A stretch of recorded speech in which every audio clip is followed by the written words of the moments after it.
I found my fiancée's group chat calling me her supportive wallet and plotting to drain me, so I sent her to a fake retreat, moved out quietly, and vanished forever. I'm Caleb, 32, and I work as a physical therapist at a sports rehab clinic.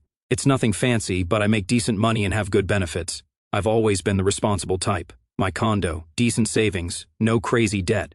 I never thought that would make me a target, but here we are. Let me take you back to where this train wreck started. 2 years ago, I was volunteering at a charity, 5-kilometer run for the clinic where I work. It was a typical Saturday morning thing, handing out bananas, making sure no one passed out from dehydration, the usual heroics. That's when I first saw Eleanor. She was at the water station but looking way too put together to be handing out paper cups. Her hair was perfect despite the humidity. Her makeup somehow didn't melt in 85-degree heat, and she was wearing what looked like $200 leggings to a volunteer event. I remember thinking she looked like she was dressed for an Instagram photo op rather than actually helping. But hey, who was I to judge? Here's where I should have seen red flag number 1. She approached me. Guys, in my 32 years on this planet, gorgeous women don't typically beeline for the average-looking dude wearing a baggy volunteer t-shirt. But my ego was like, no man, you're a catch, and my brain went on vacation.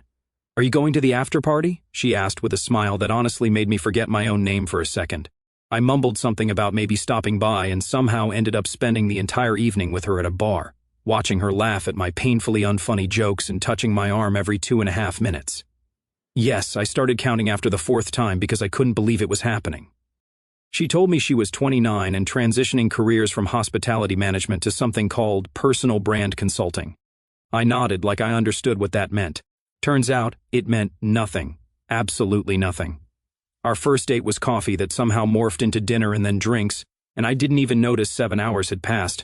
The second date was at a pretentious gallery opening where she seemed to know everyone, air-kissing people and introducing me as Caleb. He works in sports medicine, like I was some fancy doctor instead of the guy who helps weekend warriors stretch properly after they hurt themselves trying to relive their high school glory days. Looking back now, I can see it was classic love bombing, but at the time, I just thought I'd finally found someone who appreciated me. What a chump. Fast forward 6 months, and we're having brunch when she casually drops. My roommate Vera is absolutely insufferable. She used the last of my fancy face wash again and didn't replace it, and our landlord is raising the rent to criminal levels. Long pause, meaningful look then. Wouldn't it make sense for me to just move in with you? Your place is bigger anyway, and I'm there most nights. It did make sense. Logical even. My place was nicer, closer to downtown, and we were spending almost every night together anyway, so I said yes, helped her move her approximately 87 boxes of clothes and makeup, and officially became a cohabitating couple.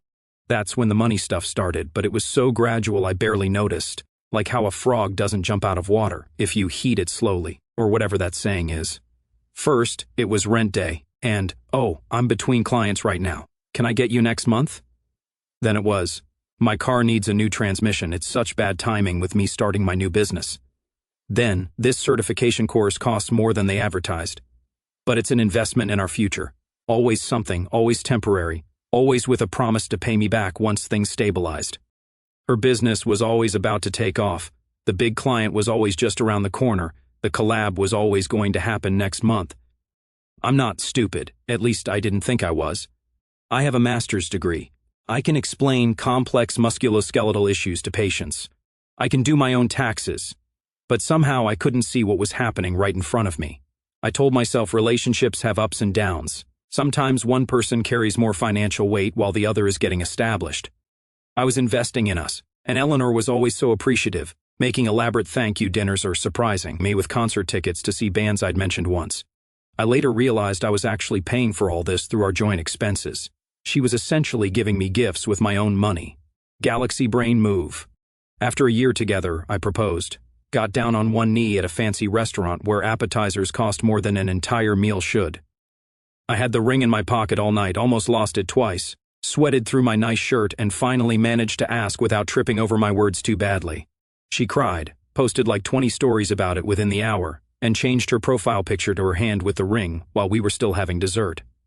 I thought I'd sealed the deal on my happily ever after. Once we got engaged, things escalated faster than my gym clients trying to get fit for their beach vacation with only 2 weeks of training. Suddenly, we needed a wedding planner who just happened to be her college friend Jade, who had exactly 0 successful weddings under her belt, but charged us double what experienced planners quoted. She gets my vision, Eleanor explained when I questioned the cost. Plus, we're supporting a woman-owned business. Ah, yes. Nothing says female empowerment quite like overcharging your friend's fiancé. Girl power. Next came the venue hunt. Every place I suggested was summarily rejected for not being Instagram-worthy. I didn't even know that was a category venues could fall into. Apparently, places are rated on a scale from no one will like my photos to will definitely make my followers jealous. We ended up booking a renovated industrial warehouse that cost roughly the same as a semester of college. It had character, the perfect lighting, and amazing backdrops for the photo booth. It also had no air conditioning and was next to an actual working factory. But hey, aesthetic is everything. Then came the ring upgrade drama. The original engagement ring that I spent 3 months saving for was suddenly inadequate. "Babe, the stone doesn't catch the light right in photos," she told me one evening, casually, like she was commenting on the weather. Madison's fiancé got her a ring from this amazing jeweler, and he does custom settings that are super photogenic. Madison, by the way, was her content creator friend whose fiancé was a literal heir to a hotel fortune. But sure, let's compare ring budgets. Meanwhile, Eleanor's personal brand consulting business was about as successful as a fish climbing a tree. From what I could tell, it consisted entirely of her posting selfies and outfits she couldn't afford, and giving advice to her handful of followers about aligning your chakras with your business goals. Her workday routine was fascinating to witness. She'd spend 2 hours on makeup and hair, take about 300 photos in different poses around our apartment, and sometimes at trendy cafes where she'd buy a $7 latte and occupy a table for 4 hours, then spend the rest of the day editing one picture and writing captions like, "Hustle culture is toxic, choose alignment over achievement." Then she'd call it working. I wish my job let me count choosing a filter as billable hours. By this point I was covering everything: rent, utilities, her car payment for a car nicer than mine, insurance, groceries, her phone bill, even her student loans. Some months, she'd contribute occasionally. Just enough to maintain the illusion that we were partners and not a guy supporting his adult dependent. "It'll all even out once I land this big client," she'd say at least once a week, or, "I'm investing in myself now so we can have a better future." Always we when it came to future money. Always me when it came to current expenses. One month, she actually transferred me $200 for her share of rent, then the same day asked for $350 for emergency Botox, because she had a really important meeting coming up. Math isn't mathing. The wedding planning was when she really ramped up the spending to levels that would make a Kardashian's financial advisor nervous. We're talking $7,000 for a dress. It's actually cheap for a designer. Some of these go for $11,000. $3,000 for a photographer. He shoots for celebrities. Caleb. He did Madison's dog's birthday party. And $15,000 for the aforementioned oven-like warehouse venue. It's actually a steal for that location. They book up 2 years in advance. Every time I'd bring up something ridiculous like a budget or financial reality, she'd deploy her secret weapon, the tears. "I thought you wanted me to have my dream day," she'd say, eyes already welling up on cue, or the classic, "I grew up with nothing, I just want this one thing to be special," as if a normal-priced venue would somehow make our marriage less valid. And like the absolute sucker I was, I'd cave every single time. I was paying for all this by draining my savings account faster than a bathtub with the plug pulled out. My credit score was watching all this from the sidelines like, "Bro, what are you doing?" But I kept telling myself it was temporary, that after the wedding things would calm down, that this was just pre-wedding stress making her act this way.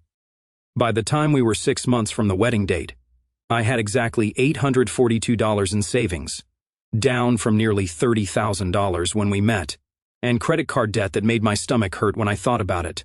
Meanwhile, Eleanor had a closet full of new clothes that still had tags on them and was constantly talking about the Cabo trip her bridesmaids were planning. "It's tradition for the bride's friends to treat her to a trip," she explained when I asked about the cost. "I just need spending money. Just spending money for a 5-day trip to a luxury resort. Sure, no problem. Let me just check my money tree out back and see if it's bearing fruit yet." And I kid you not, all that time, I told myself this was just a rough patch, a necessary sacrifice to get to that happily ever after everyone talks about. I'd make it work. I always did. And if it meant taking on extra shifts, putting my own plans on hold, or saying no to nights out with friends to make sure Eleanor's dreams stayed on track, then fine. It would all be worth it in the end. Or at least that's what I kept telling myself. But then something happened that opened my eyes to Eleanor's true colors. It started with an Instagram DM that popped up while I was scrolling through mindless reels one night. Eleanor was at her Women in Business mixer, which, as far as I could tell, involved drinking pink cocktails and taking photos for Instagram. The message was from someone named Tiffany. "You don't know me, but I'm friends with Mackenzie, who knows Eleanor.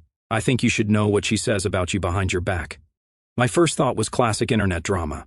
Some rando trying to stir the pot or get attention. I almost blocked her immediately, but curiosity got to me, and I responded with a non-committal. "What are you talking about?" Her response came with receipts, screenshots of a group chat called Bride Tribe Goals, where Eleanor was talking about me, and not in the "my fiancé is so supportive" way.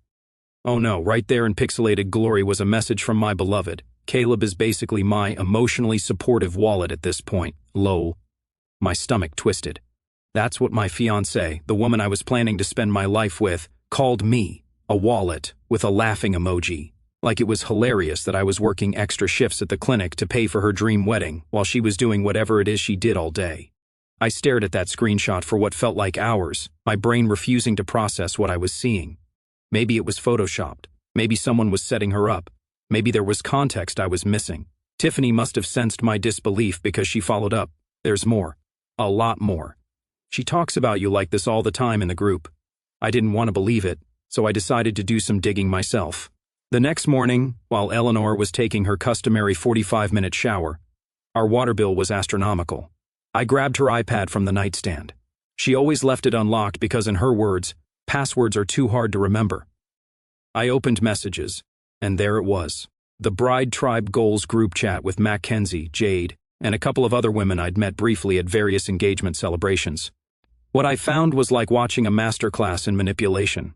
Eleanor wasn't just talking smack about me. She was actively teaching her friends how to extract maximum financial benefit from their boyfriends and fiancés. Some choice quotes from my loving partner: "Always create a crisis before asking for money they're more likely to give when they think it's an emergency." Car troubles are my go-to. Men think they understand cars better than we do, lol. Don't ask for small stuff, go big. They question the small expenses more than the big ones. Caleb will complain about a $200 dinner but didn't blink when I needed $2,000 for that business conference in Miami. If he hesitates, just mention how your ex would have done it no problem. Works every time. I don't even have an ex who was good with money. But Caleb doesn't know that. And her friends ate it up like it was gospel. One of them literally said, "Girl, milk it. Men want to provide, you just have to make them think it's their idea. Milk it," as if I was some sort of cash cow just standing there waiting to be drained dry. Another one said, "I tried the car thing with Brad, and he sent me $600, no questions asked. How did you get him to pay for your sister's car? I need details." It went on, pages and pages of them discussing their boyfriends and fiancés, like walking, talking ATMs, planning how to get engagement rings upgraded, how to justify expensive purchases, how to hide shopping bags so he doesn't realize how much you're actually buying. Eleanor had apparently become some kind of twisted financial guru to her friend group, the "how to bleed your man dry" whisperer. But the absolute knife to the heart was when they started talking about their upcoming girls' trip to Cabo. "Can't wait for our bestie getaway. Just us girls celebrating before the wedding chaos," Mackenzie wrote. "I told Jason it was a bridal wellness retreat, LMAO, Jade replied with the crying laughing emoji. Then Eleanor, "Caleb's paying for my part, he doesn't even know it yet," and then I read a text that made me nearly drop the iPad. "After we get back from Cabo, I'm thinking another year max before I pivot," Eleanor wrote. "Mackenzie, you think you can get him to buy property first? Get your name on it." Eleanor, "Working on it, playing the long game, Jade. My cousin's divorce settlement was insane, just saying." Eleanor, "That's the goal, sis. Got to secure the bag." I felt physically sick, like I might actually throw up on our overpriced area rug that I paid for. 2 years of my life, most of my savings, and thousands of dollars in credit card debt, all because I thought I'd found someone who actually loved me. But nope, I was just a financial plan, a long-term investment with a planned exit strategy. I sat there on our bed, surrounded by the life we'd supposedly built together, and tried to process the complete and utter betrayal I was feeling. All those times she told me she loved me, all those future plans, the kids we talked about having someday, was any of it real? I screenshotted everything, every single message, emailed them to myself, backed them up to the cloud, and, for good measure, took photos of the screen with my own phone. Then I closed the iPad, carefully placed it back exactly where I found it, and went to the kitchen to make dinner like nothing had happened. Because for the first time since I met her, I had the advantage. She didn't know that I knew. She finally emerged from the bathroom amid a cloud of expensive bath products I'd paid for. I smiled and asked how her shower was. Amazing, she said, kissing my cheek. You're the best for getting that rainfall shower head installed. Oh, and can we talk about my maid of honor's bachelorette party next month? I need a new outfit. Sure thing, babe, I replied calmly, chopping vegetables. Whatever you need. If she noticed anything off about my tone, she didn't show it, probably because she was already scrolling through her phone, no doubt messaging her friends about how to extract more cash from her resident ATM. Little did she know, this ATM was about to go permanently out of service. So the next morning I acted completely normal. Kissed her goodbye, told her I loved her, made her favorite smoothie before she headed out to a content creation workshop, which, based on her Instagram stories, looked suspiciously like brunch with her friends. But inside my head, I was in full strategic planning mode. The first thing I did on my lunch break was visit a completely different bank from the one we used. Not just a different branch, a whole different banking institution where there was zero chance of any kind of information leakage. I opened a new account, requested no paper statements, and set up online banking with a password that wasn't some variation of our anniversary or her dog's name. I transferred most of my money there, leaving just enough in our joint account to avoid suspicion, about 2 weeks' worth of normal expenses, so she wouldn't suddenly find herself unable to buy her daily $7 latte and start asking questions. Then I called my buddy Phil, who's been my friend since college, and also happens to be a lawyer. Not a divorce lawyer, he does mostly corporate stuff, but he knows enough about the legal system to give advice. I had to swear him to absolute secrecy before telling him what was going on. Dude, was all he said after I showed him the screenshots. Then he bought me a drink and helped me create what he called a strategic dissolution of cohabitation, lawyer speak for how to dump your gold-digging fiancé without getting yourself into legal trouble. Turns out, since we weren't married yet, things were a lot simpler than they could have been. No actual divorce proceedings to worry about. The ring was technically a gift, so she could keep it, though I had plans for that too. The main concerns were the lease, any joint property, and making sure she couldn't claim I'd promised to support her financially. Then I did something I'm not proud of, but desperate times and all that. I went through Eleanor's physical planner while she was at networking drinks. She kept this fancy leather-bound planner where she wrote down all her appointments and plans because, apparently, writing things by hand manifests them into reality better than using a digital calendar like normal people in 2025. What I found was gold. All the details about this Cabo trip with her friends. According to what I found, they were planning a luxurious 5-day getaway at some all-inclusive resort called Serena del Mar. We're talking spa treatments, private cabanas, a yacht day, personal cabana boys, everything. The kind of place that doesn't even list prices on their website because, if you have to ask, you can't afford it. The best part? She'd been dropping hints for weeks that she needed wedding stress relief, and her friends were planning something special. Clearly, I was supposed to offer to pay for her portion without her directly asking. Classic Eleanor move. Make me think it was my idea so she could later say, but you wanted to pay for it. So I decided to use it against her. The plan started forming in my head, a beautiful petty plan. That weekend I acted all excited. Babe, I heard through the grapevine about the girls' trip to Cabo. I want to cover your part as an early wedding gift. Her eyes lit up like a kid on Christmas morning. OMG, that would be amazing. Are you sure? It's kind of expensive, she said. Expensive in that way people do when they want you to say, money is no object for you, my precious angel. Absolutely, I replied with what I hoped was convincing enthusiasm. You deserve it. Just send me the details, and I'll take care of everything. She practically squealed, hugged me tight, then immediately grabbed her phone. I have to tell the girls. I bet you do, I thought. Go ahead and tell them how your emotionally supportive wallet came through again. Over the next 2 weeks, I pretended to plan her portion of this dream vacation. I had her forward me all the booking info, asked about her flight preferences, and even had her create a wish list of spa treatments.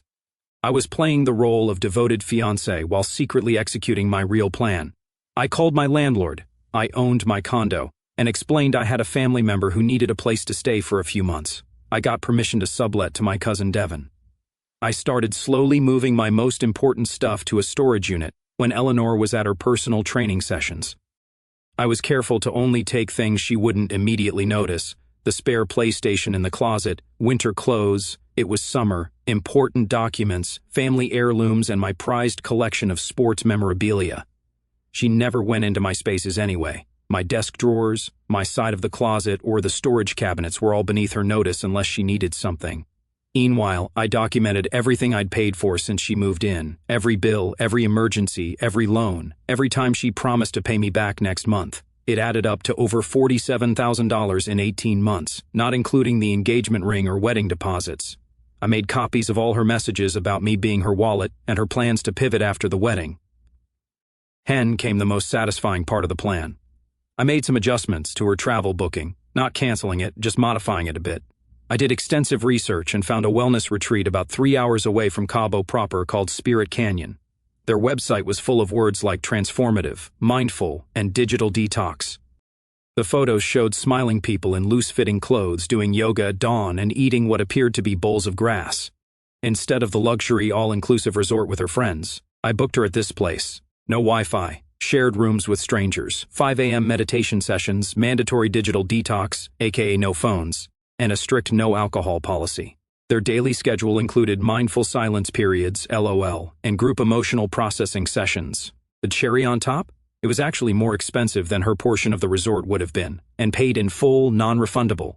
I made sure her flight would still land in Cabo, but she'd have a pre-arranged shuttle to take her to the retreat instead of the resort where her friends would be staying. The shuttle company confirmed they'd have a sign with her name on it and everything. I even called the retreat to make special arrangements.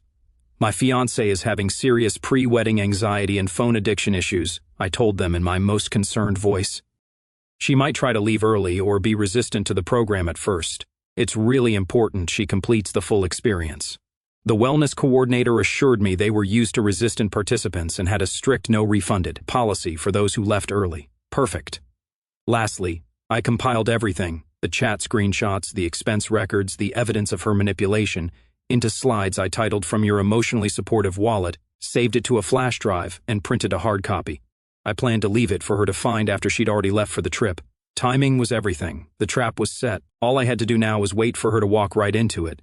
So the day before her trip, I was the perfect fiancé, helped her pack, double-checked her travel documents, even got her a new pair of designer sunglasses for the beach, knowing full well there would be no beach time where she was going. I was so attentive she actually looked at me suspiciously at one point. "What's gotten into you?" she asked while trying to cram her 6th bikini into an already overstuffed suitcase. "Just excited for you," I said with a genuine smile. For once I wasn't even lying. "I put all your booking confirmations in this envelope," I told her, handing her a sealed travel document wallet with the resort's logo that I'd carefully photoshopped to say Wellness Experience. "Don't lose it. It has your resort info, spa reservations, everything." What it actually contained was a confirmation for the wellness retreat, a map showing how far it was from her friend's resort, a brochure highlighting the digital detox policy, and a note that simply said, "The wallet is closed, don't come home."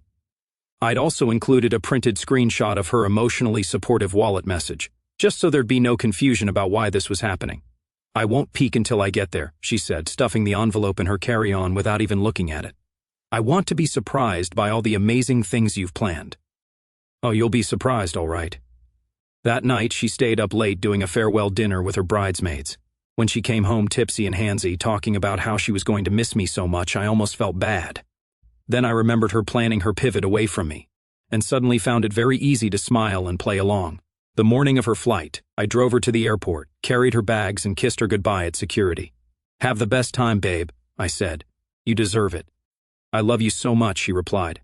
"Thank you for this." I smiled. "Don't thank me yet." She thought I was being cute. I was being literal.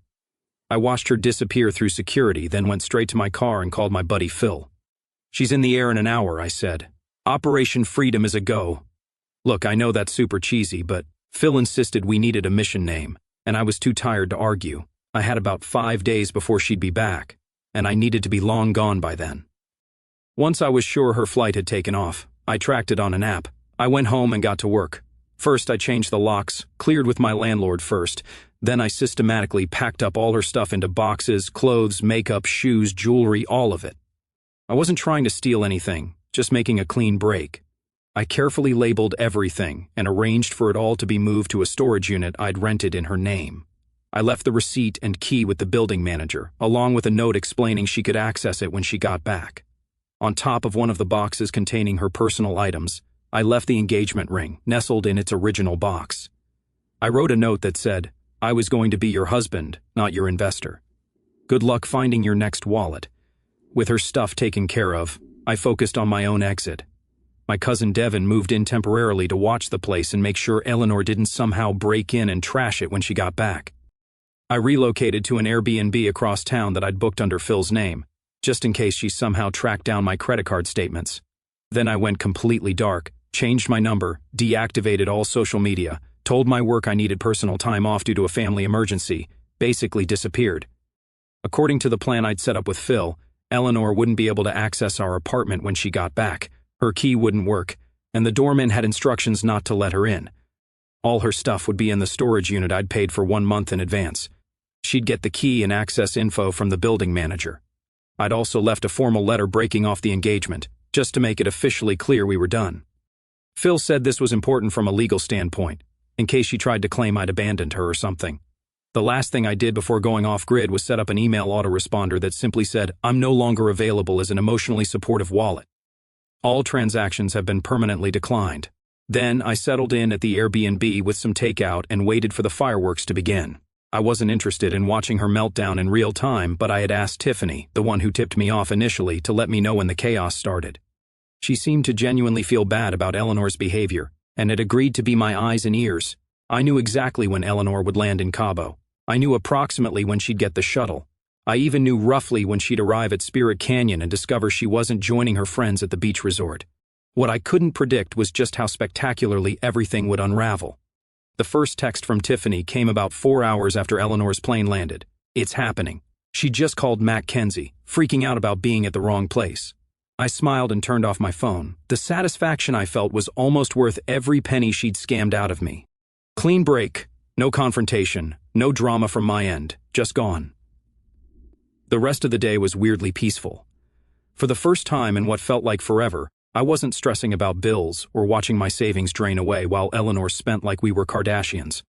I spent the afternoon working out, grabbed takeout from my favorite spot, and even started binge-watching a show I'd been putting off for months. I kept my phone off the whole time, not even tempted to check if she'd tried to call. I figured if she was desperate enough to reach me, she'd find a way. But then, after a week, I heard about it all, and man, it was glorious. According to Tiffany, who turned out to be the only decent one in that group, Eleanor had a complete meltdown at the airport. She'd opened the envelope while waiting for her luxury shuttle and discovered she wasn't going to Serena Del Mar with her friends. Apparently, she screamed so loud in the terminal that airport security came over. Then she called her friends, panicking about how there must be a mistake, how she was supposed to be at the resort with them, how she couldn't possibly stay at a hippie prison camp. But when she tried to book a room at their resort, everything was full. High season in Cabo, no vacancies anywhere decent within her price range. And the wellness retreat she'd been booked at wouldn't refund her money, just like the non-refunded policy clearly stated in the confirmation I'd helpfully printed for her. She was stuck.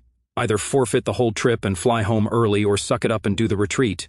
She chose option 3, blow up my phone. I didn't see the messages until weeks later when I finally got a new phone and recovered my old number. There were over 200 texts and 50 voicemails. Evolving from confusion to anger to threats to bargaining to sobbing.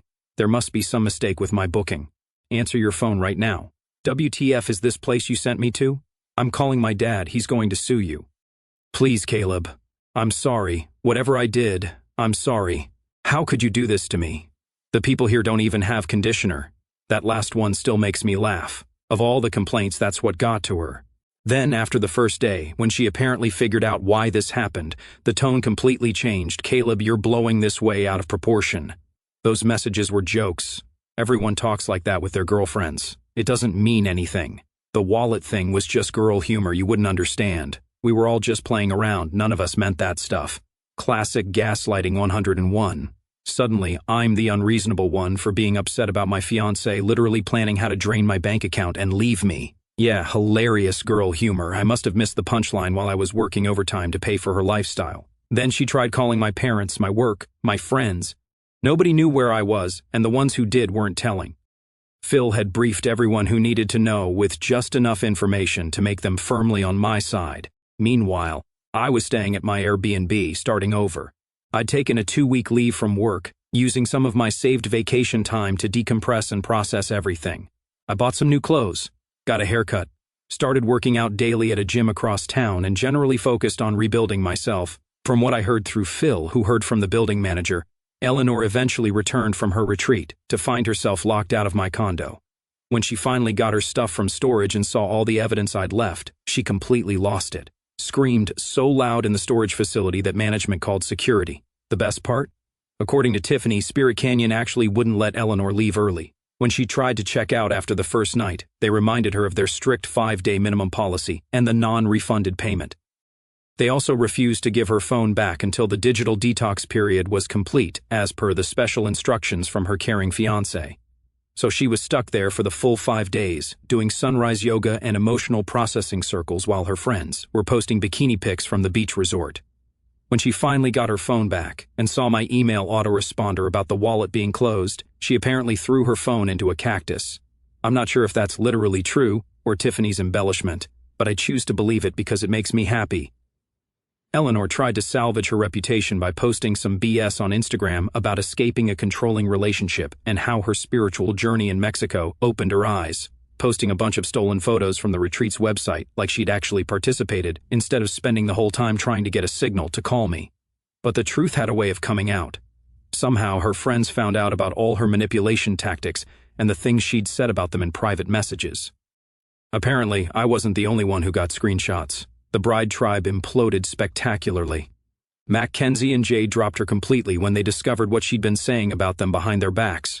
Turns out, Eleanor had called Mackenzie basic and desperate and said Jade's boyfriend was one ugly haircut away from being undateable in private messages. Her other friends started distancing themselves. The wedding vendors she'd booked started asking about deposits, and suddenly, there was no wallet to handle it. Her social media following actually dropped by almost 1,000 people when she couldn't maintain her posting schedule of perfectly lit, obviously staged, candid moments. Yeah, it's been months now. I'm dating again, cautiously. My credit score is recovering nicely. I've got a new rule, no joint accounts until there's a ring on it, and even then, we keep our finances mostly separate. I've moved to a different condo in a building with better security, and only 3 people have my new address. My savings account is slowly being rebuilt. I blocked Eleanor on every platform imaginable and have never responded to a single message from her since the day I dropped her at the airport. As for Eleanor, I heard through Phil that she moved to Phoenix to live with her sister. She started a TikTok account about healing from narcissistic relationships, with a highlight reel called My Escape Story. The irony would be funny if it wasn't so pathetic. Last week, I got a text from an unknown number. I miss you. I'm sorry. I've changed. I didn't need to ask who it was. I just deleted it and poured myself a fresh coffee. Because here's what I learned from all this. When someone shows you from the start they are gold diggers rather than a partner, believe them the first time and close that account before they drain you dry. Some people don't deserve closure. Some people just deserve consequences. And my wallet? It's doing just fine without her.